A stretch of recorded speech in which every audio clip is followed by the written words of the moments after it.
G'day everybody, how's it going? This is Hunter here. I am going to go over a product that sort of just came on my radar a little bit just recently. So it's a unique product that I found in just random full drive forums that people have been kind of talking about. And it's on this website here called Munji. Now, by the way, this is not a sponsored video. This is purely just to go in through what they've said about this product and the information they've provided. Some people have said that they fitted it and have had no issues whatsoever. But I will say this as a full disclaimer. This device is a EGR cancelling device. This means that this is 100% illegal to fit on your car while you're driving on public roads. This is only to be used during private property sort of fun and games, like trophy trucks, all that sort of stuff. This isn't a legal device because it does affect your EGR system, which is a legal requirement in this country, in Australia. That's just a full disclaimer, but you know, a lot of us, when we like to go off-roading on private properties, we like to sort of put devices in that maximize our efficiencies and whatnot.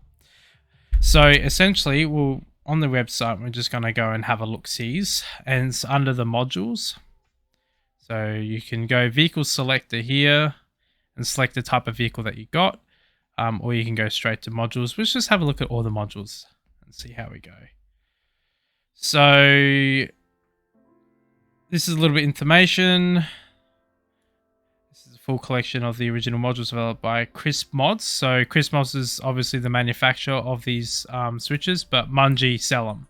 So I don't know whether Munji worked in line with Crisp Mods or they're just licensed to sell them for them.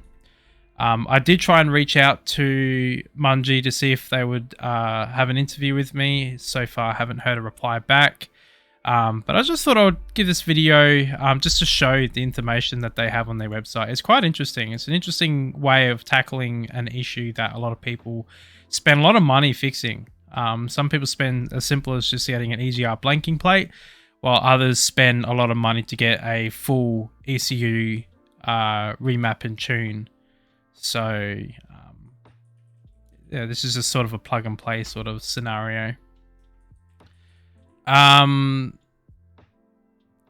These are not matched by any of the copies out there, and we are the largest variety of modules on offer, proudly developed in Australia by Aussie-based companies. And then there's just some advert crap that no one really gives a shit about, but obviously they get paid to have it on there, so whatever.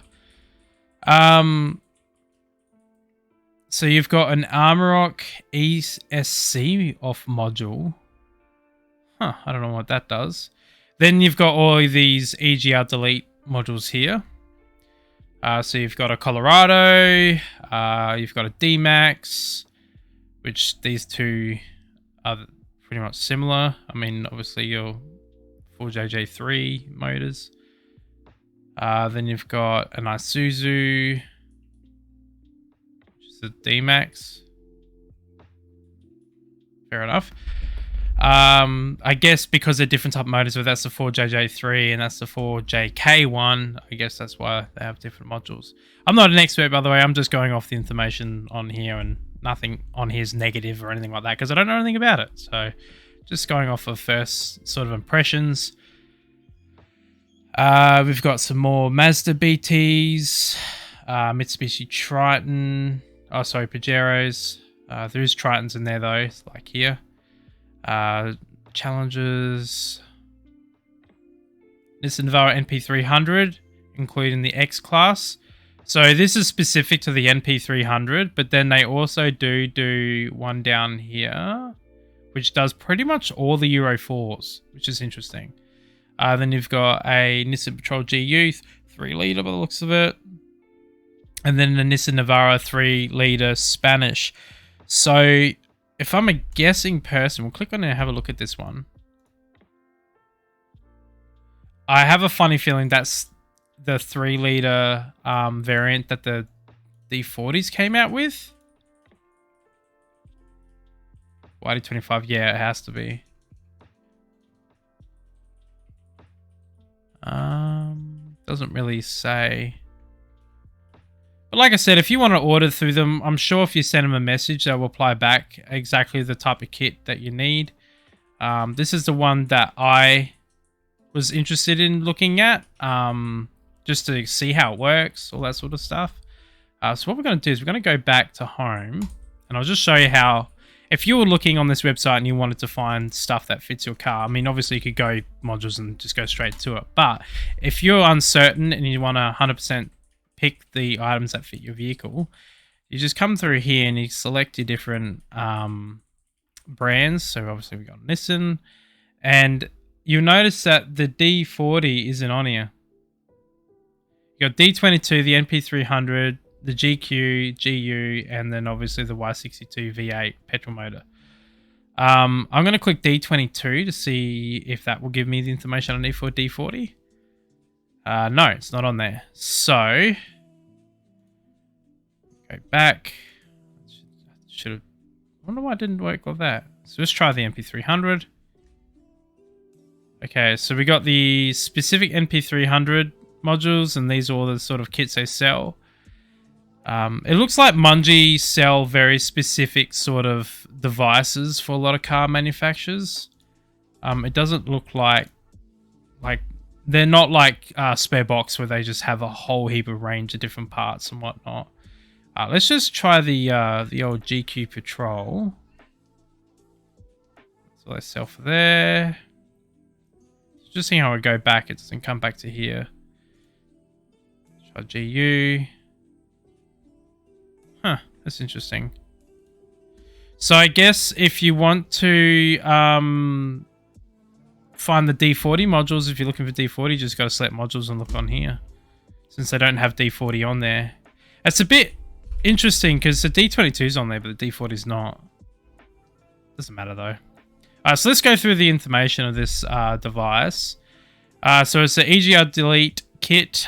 This one suits the D22, D40, GU, YD25, including Euro 4 and Euro 4 NP300s, which is the D23 or what the fuck they call it. I don't know. There's different names depending where you are in the world. So what is this? This is a modification loom deletes your EGR system. The loom is a fully molded and has a double shielded construction. No tools are required to install the loom, and it takes a second to install. It is simple plug and play design. So basically, essentially you just plug it in the loom and then it does some trickery, which I'm sure I'll explain a little bit later on, to basically tell your ECU not to turn on or activate the EGR valve.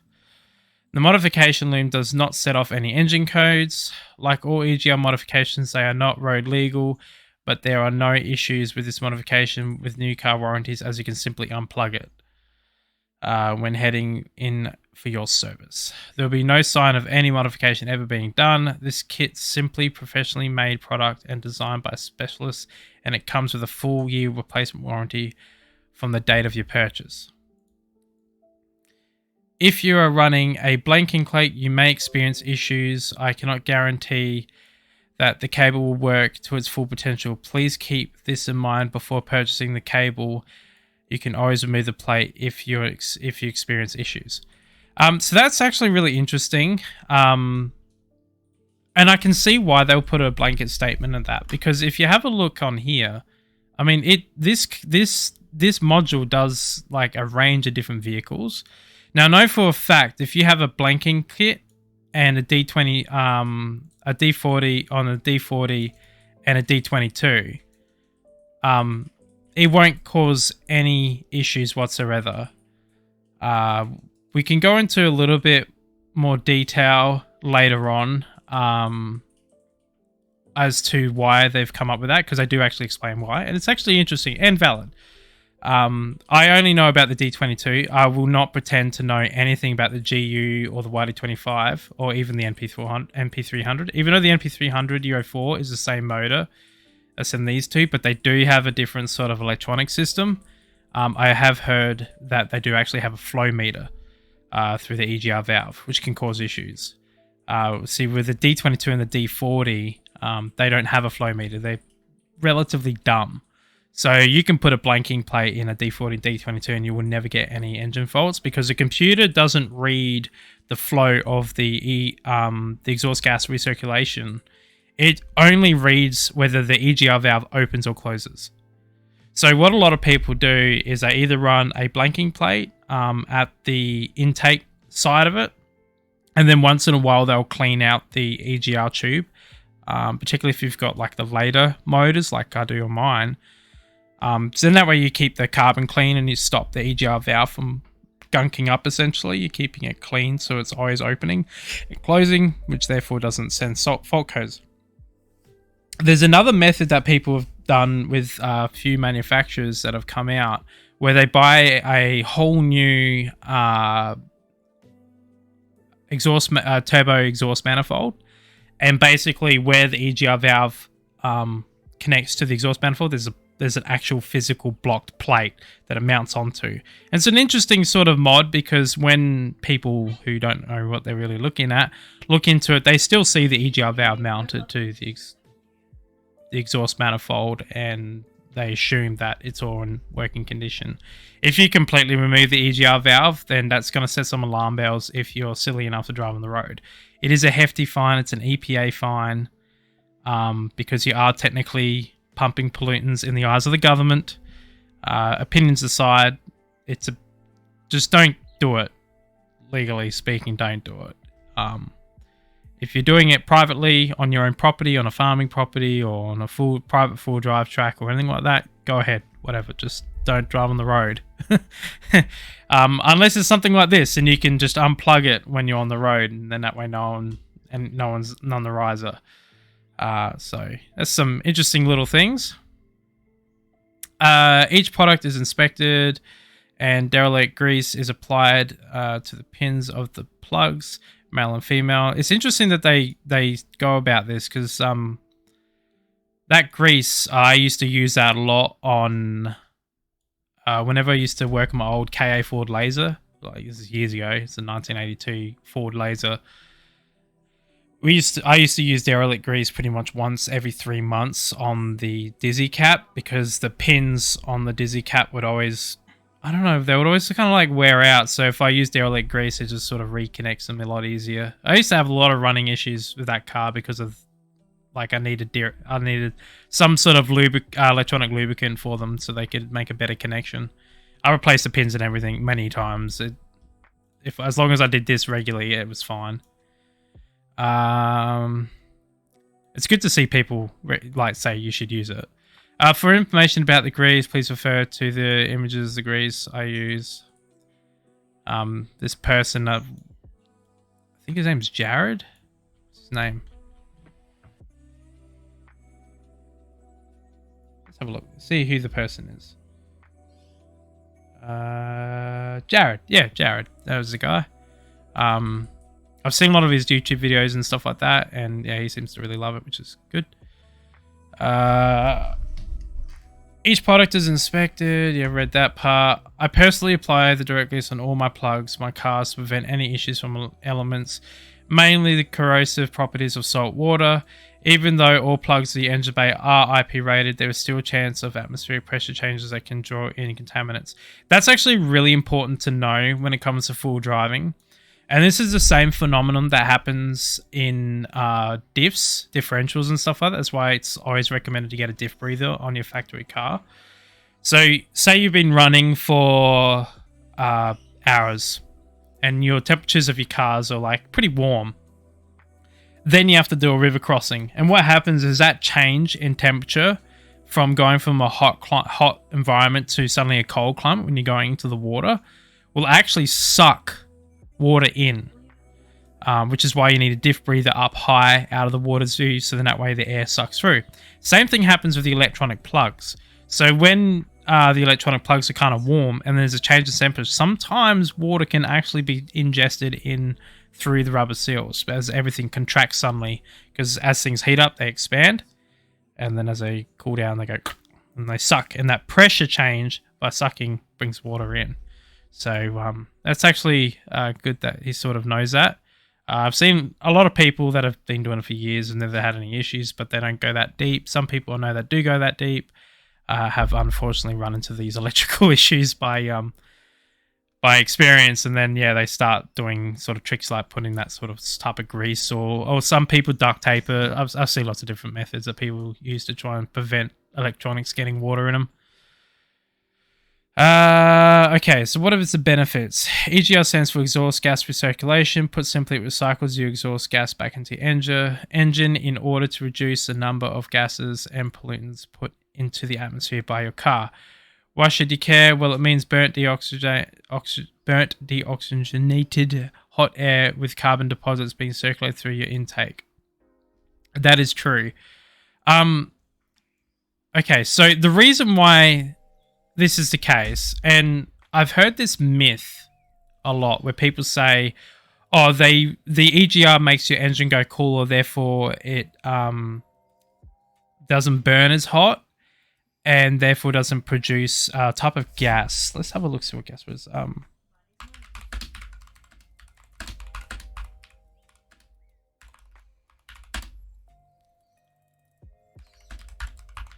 think it's a NOx gas. Yeah, it's a NOx gas. It's NRX. So the EGR basically is designed to reduce the NOx gas from entering the atmosphere that is produced generally when your engine basically gets pretty hot, and sort of a chemical reaction occurs in the combustion engine which produces a lot of NOx. The thing is, and this is the one argument that I have argued with manufacturers against manufacturers a lot, is there is better ways to do this, but you got to look at it in a company perspective. Companies look at cost benefits when it comes to designing systems. The EGR system, PCV, DPF, AdBlue, all those systems are cost-effective methods of dealing with the strict emission control sections of particularly the Euro governments, the EU, Australia, California, all those highly restrictive regulations on emissions. So these companies have designed these systems that are just cheap and effective. The one downside is engines just don't last as they used to. You used to be able to get an old diesel engine to last over 1 million kilometers with the proper care. Nowadays, you'll be lucky to get them reaching 400,000 without a full rebuild. And I mean, you'll be lucky. I mean, most cars I've seen die around 230, 300. I mean, there's a lot of people out there that have them last longer because they do a lot of preventive maintenance. Like myself, I do a lot of preventive maintenance. But just your standard run-of-the-mill person that just buys a car and then just drives it till it dies, they won't get the longevity out of the more current motors than, say, your older diesels without any of these emission controls. But I have done several tests myself on my car in particular on decreasing these emission controls without damaging my motor, and through a lot of different type of additives, different type of work on the intercooler, basically working on the more efficient air and fuel mixtures I get at the start of the motor for an optimized efficient burn at the end. That alone reduces a lot of these emissions. Because out of the factory, a lot of cars run rich, and they do that on purpose because it's better for an engine to run rich than on lean. So then that way you don't cause damage. And they do the same thing with D40s. Now, I could be wrong. I'm not a mechanic, but this is from experience. I've worked on all sorts of different motors throughout my life, through my brother, my dad, and several other people I've grown to sort of know over the years that are passionate, and most mechanics. So it's interesting, there's difference of opinions, but I can tell you one thing: the EGR doesn't make engine colder, it makes your engine less efficient. Therefore, it doesn't burn as efficiently, therefore the NOx doesn't produce as much. It doesn't make your engine colder, because how can it make it colder when it actually heats your engine up? Because it's putting hot exhaust gases into your intake. Logic, people. That's all I have to say, it's just logic. But anyway, it doesn't matter. That aside, it doesn't help your motor, but it does help your emissions. So yeah, it's just a solution car manufacturers did, and a benefit to them as well. By your engines not lasting longer, you're more likely going to buy cars more regularly, because manufacturers as a whole will purposely make something fail after the warranty. They do this on purpose. It's because it's an economic viability thing. It's also cost saving as well, because if you put extremely high quality parts that last forever, there's a cost to that, and it's quite expensive. But a lot of manufacturers, all manufacturers across the road, from door hardware to cabinetry to cars to motorbikes to boats. I think planes are probably the only exception that I personally know of, because the parts have to be high quality due to the strict regulations. Fridges, washing machines, TVs, you name it. Everything is designed with the intention to fail eventually, so then that way you can buy another product from them. So there were places, I've heard of companies where they made something that was so good it would actually last a lifetime.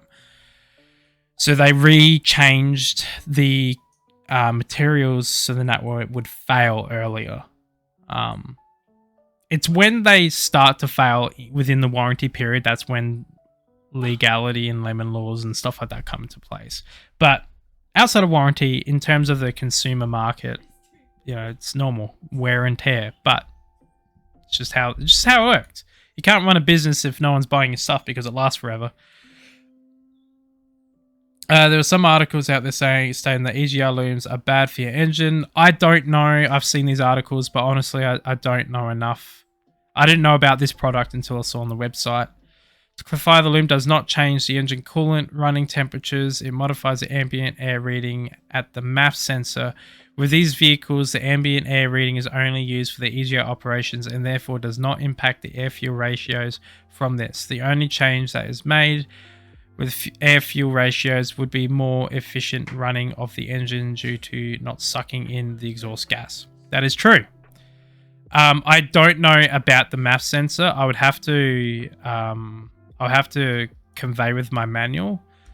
I do actually have the Nissan manual, not the workshop book, so I do have like this style of manual that I use as a sort of like a quick little guide. I have a lot of these.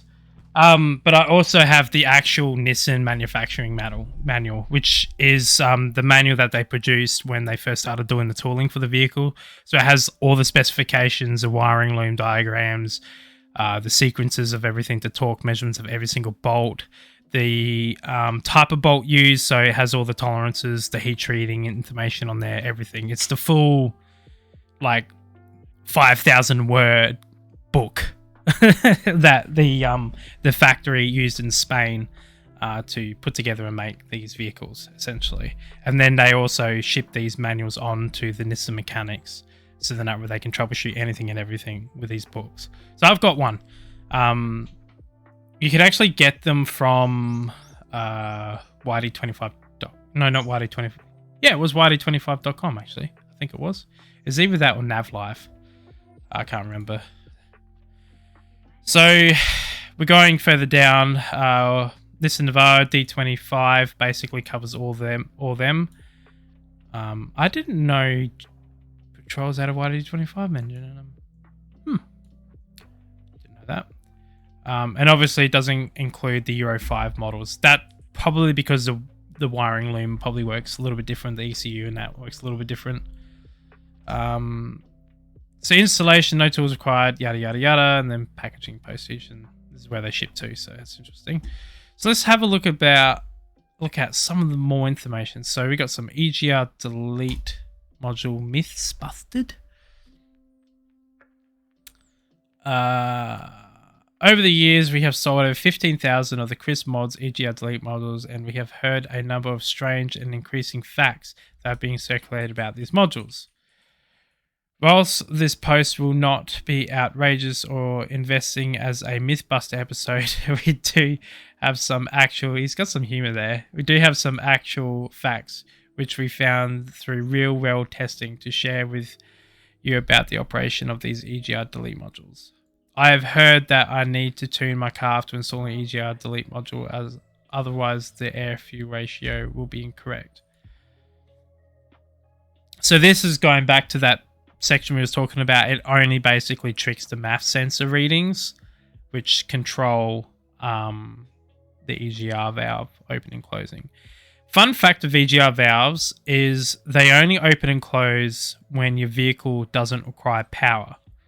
So startup, they're closed. When you put your foot down, they close. Highway driving, they close, and they only open usually generally in idle. I think it's like between 15, I think it's like 1,000 to 1,500 to 2,000 revs, maybe a little bit less. I'm not too sure. It's a very small window that they actually open.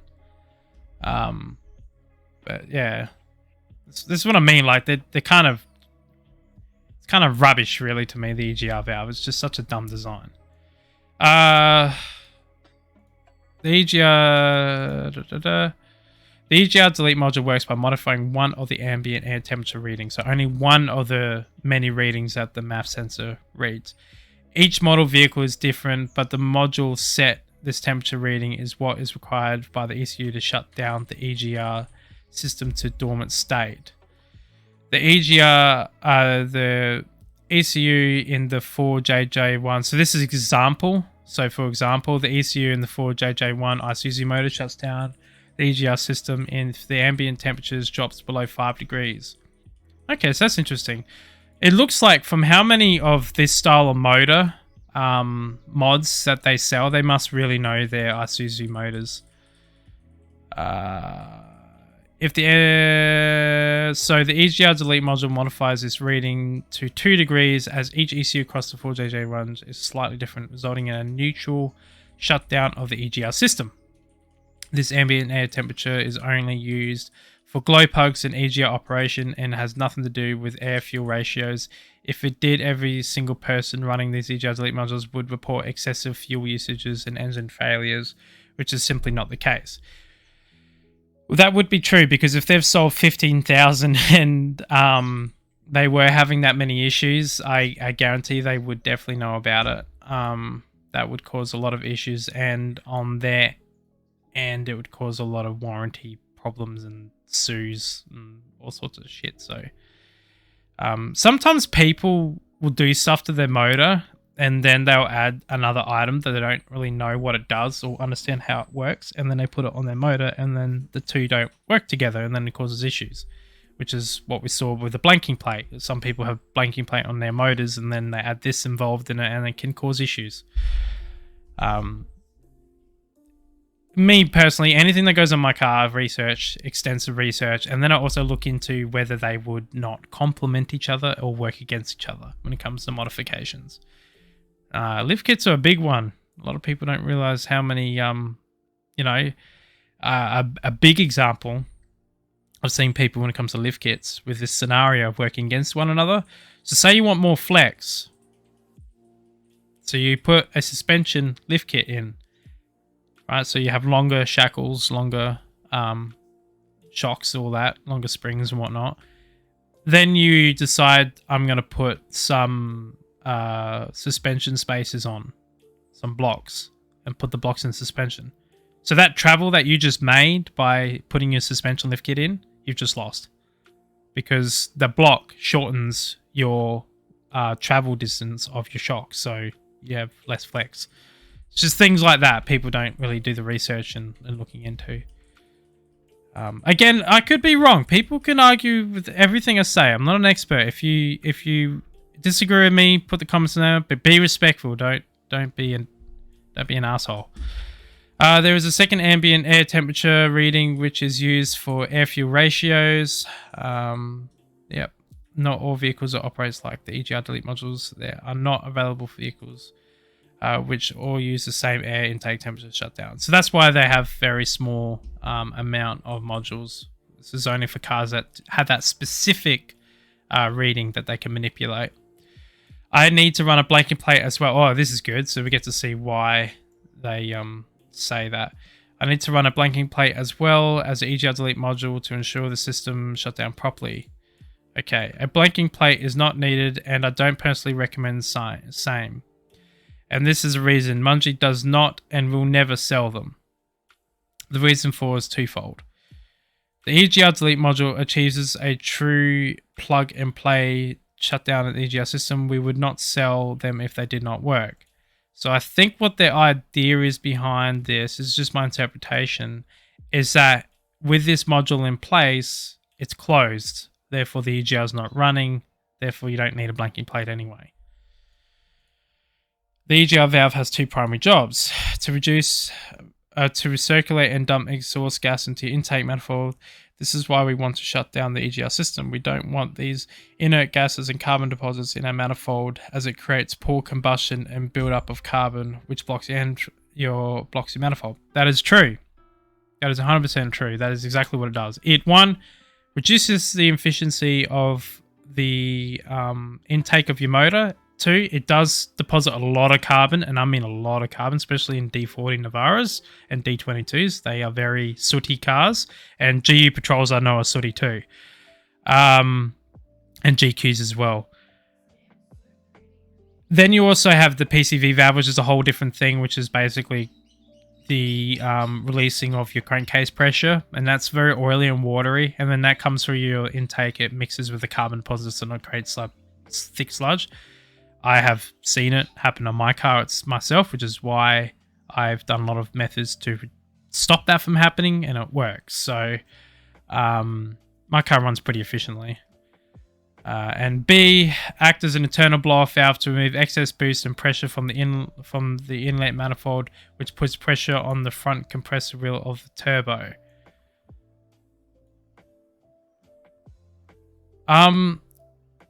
That may be a case in some of the vehicles that they've worked on. For my vehicle, that is not the case at all. My car has a blow-off valve, a stock electronically controlled blow-off valve, so blanking doesn't really affect that. But I don't know about the other motors. I don't know about the other turbos. I'm going off of their word of mouth. They obviously spoken to experts, so they must know what they're talking about. That's fine. But I can see why running a blanking plate as well as this module is not really useful. The EGR delete module stops A from happening but allows B to continue to happen. This means that the EGR system is shut down, but the second purpose of acting as an internal blow-off valve continues. If you put a blanking plate on, it blocks the flow and sometimes affects the EGR flow readings when looking at this through the OBD scanner.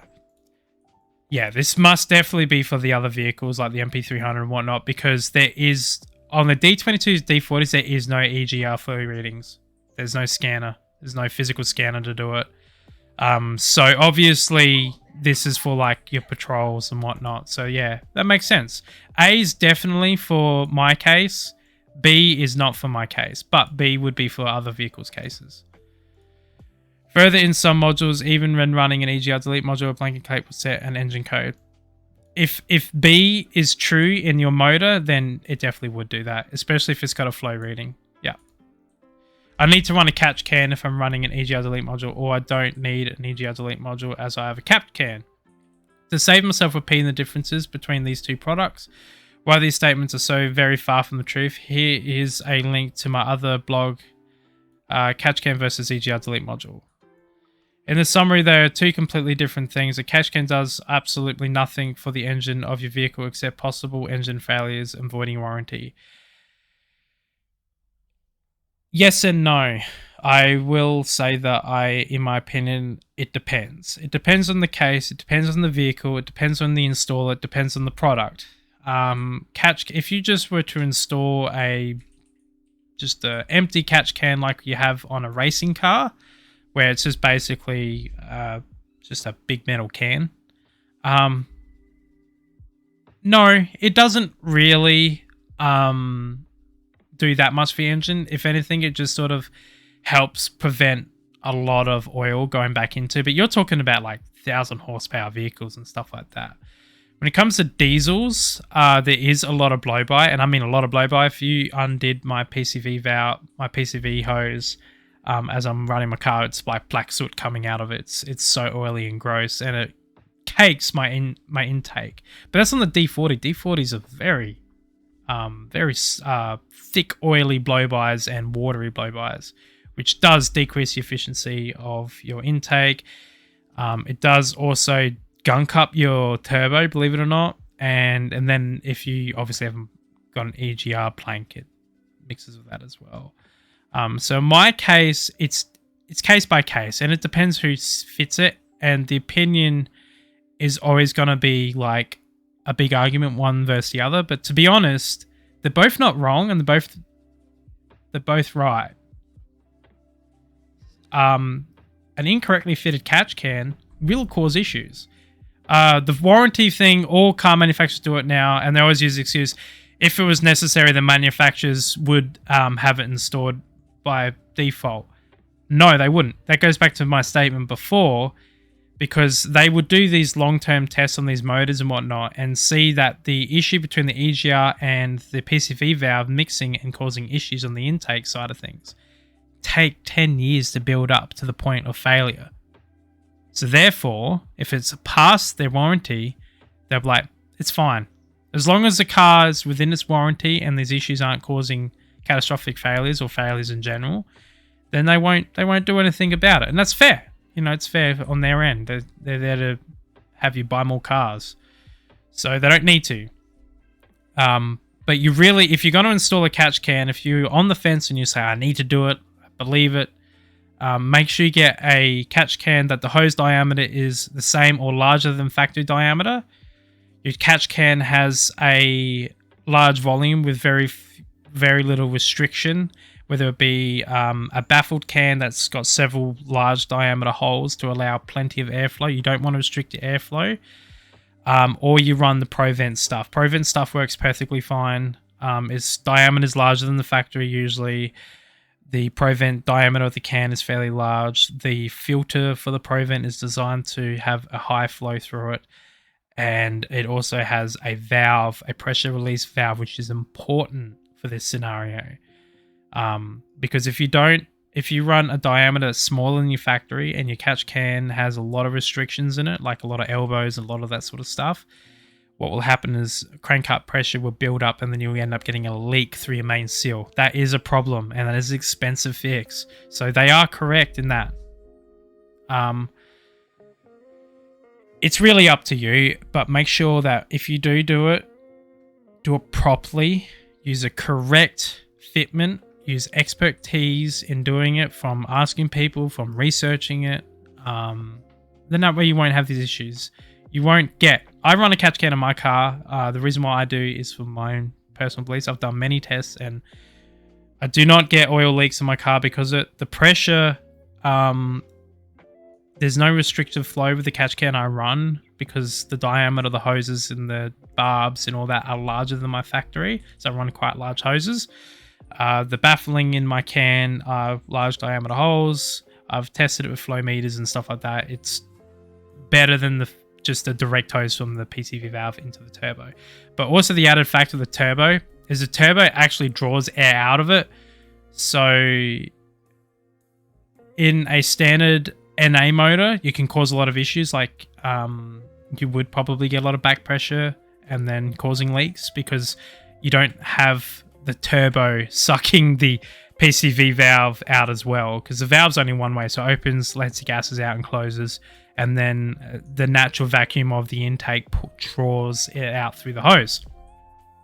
And in a turbo scenario, that vacuum's a lot stronger, so it will pull through Provent cans, it will pull through my can without any issues. Even on an NA engine, Provent and my can that I run would do the same thing. So, you know, it's fair. No one's wrong, no one's right. Catch cans can cause issues. Catch cans do void your warranty, but they do help your intake. They don't necessarily help your engine. The oil doesn't really hurt your engine if it's burnt off properly, but it does clog up your intercooler piping. It does decrease the air efficiency in your motor as well. The moisture doesn't really affect it either because you get no moisture in the air anyway. But it does clog up your intake, your intercooler piping and whatnot. So yeah, you get that issue. I've been told a mechanic that I need to buy an Egr Delete module to remove my engine code. No, the Egr Delete module will not override any faults in the system, so that's where a scanner comes in handy. you need to remove it through your computer. This is why a safe modification, something is happening with the vehicle, resulting in the engine code being set. The module will not hide it, so it is brought to your attention and it can be diagnosed and properly fixed. This is not a band-aid to fix an error code. If you need to fix an error code, you need to fix the problem. Whether it's a bad sensor or something's actually seriously wrong with your motor. I've been running my Egr Delete module for 6 months now and I'm getting engine codes. I've been told it's the module causing it. It is impossible for the Egr Delete module to set an Egr code as there is no direct link to the module and the Egr solenoid. They both travel through the ECU separately. That would be true because it's on the line of the MAF sensor, like the intake readings, rather than the Egr. The Egr is at the opposite end. The Egr Delete module will cause pressure buildup in my engine. I don't know how it would cause that because it doesn't... Yeah, no it won't. A catch can will do that. That is true in certain circumstances. But the pressure will just go your exhaust gas via your turbo, hence why some people notice better low end / less lag with modules plugged in. A Egr Delete module is bad for your engine and will never run. You know, it's interesting. The reason why I'm making this video is I learned about this product and I knew nothing about it. So I went through and I've read all this and I've only came across one other person that has fitted it and they said it runs fine. They even hooked it up to a scanner to see whether the Egr valve was opening and closing, and he's saying it wasn't. It was working correctly. And he said it did bring up his exhaust gas temperatures by like 1 or 2 degrees. He said it wasn't an issue though, but it did increase his exhaust gas temperatures. And I could see that because the Egr valve's not doing what they said, you know, relieving pressure and relieving some of the heat out. But it's not going to damage your engine. It's not going to cause any issues. A 1 or 2 degrees difference. In his circumstances, everyone's different. Every car's different. I don't know 100% for sure. I'm just going off of what someone said to me. But yeah, and I was told before I run the Egr Delete module I should clean my intake manifold. 100% true. It is always a good idea to clean your intake manifold. I do it. I'm due to do mine soon. I'm going to be doing a radiator flush soon as well because I've just hit 130,000 Ks and I don't think it's been flushed before. Not since I've owned it, so I'm going to do a radiator flush to just clean out any gunk. And an intake manifold clean is probably necessary. I will not do it myself because I'd rather pay someone who's got a like an acid bath system that will clean it thoroughly. But yeah, I think it's like $400, $500 to get done. It's really important to get it done once in a while though. My personal experience through testing is one we fitted with each other modules with the carbon deposits and no catch cam was fitted and the oil passing through from the blow bar acted as a cleaning agent. I noticed a dramatic differences after 2 years. That bit I don't really understand, but I wasn't there. I don't know the situation, so I don't really get it. I have been told not to run an Egr Delete module as it will increase my exhaust gas temperatures, EGTs. In testing we fitted the EGT power gauge, knowing Egr operations most likely at idle and cruising speeds, we did runs down the highway, so full Egr operations was happening.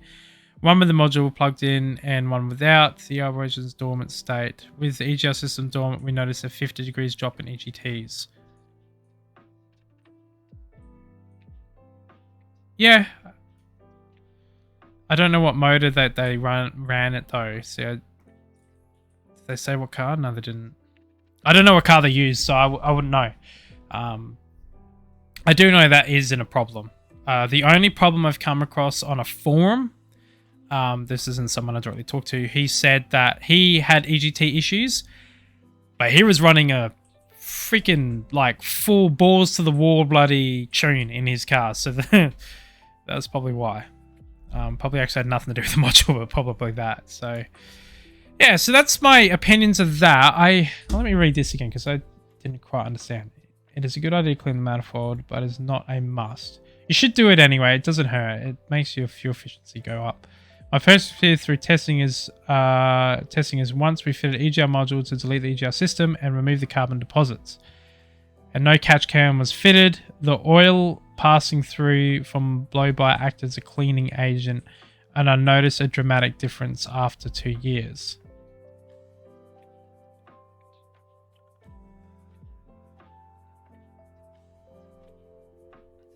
I guess if it coats the manifold with oil, things are less likely to stick to it, kind of like the oil in a frying pan. Is that what he sort of thinks? Not too sure. Might be something along those lines. I don't really get it because the oil in my intake is not cleaning anything at all, so I don't really understand how you would get that. But this is the reason why I would have loved to have an interview with him, just to pick his brains and ask him. Not to attack anyone. This is purely opinions and just learning. Nothing bad about it. Let's have a look at some other things that they do. So we've learned about the EGR modules.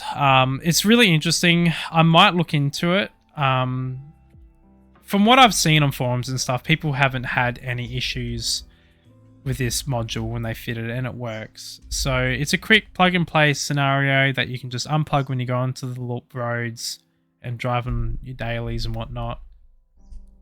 I don't have a problem with it at all. I think it's an interesting way of tackling an issue. So they sell all sorts of different stuff. They see deflection guards. They're very specialized by the looks of it.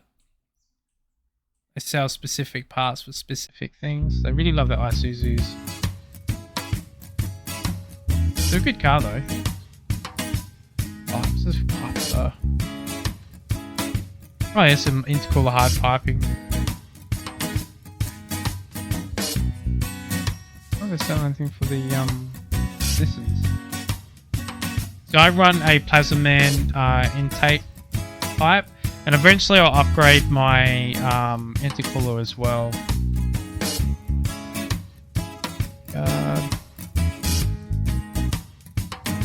They sell some interesting stuff, that's for sure. Body lifts, spacers. Oh, they even sell engine lift kits. That's important if you're going to do a body lift.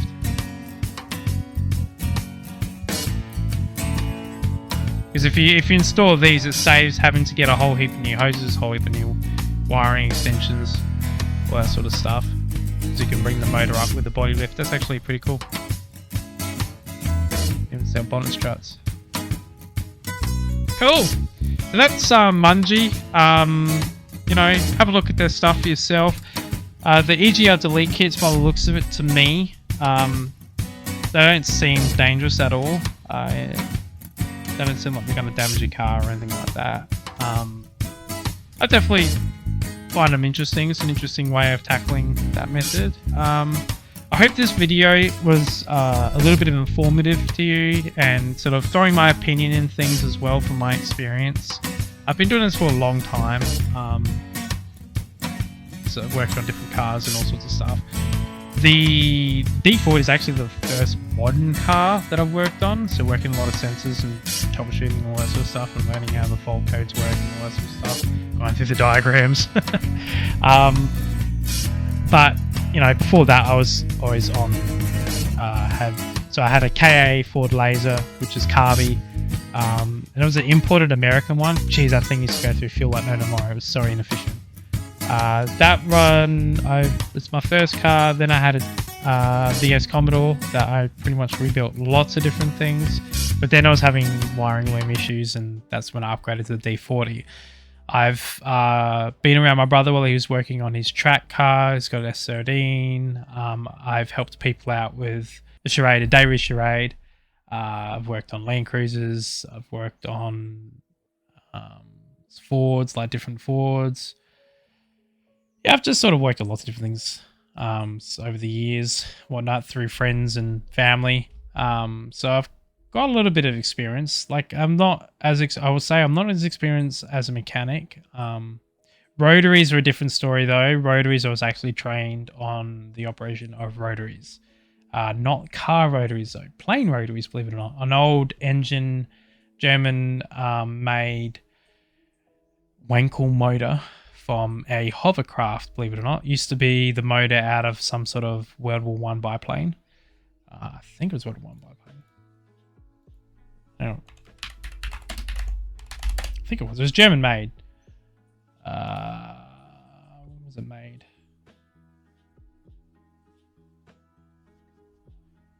Do, do, do.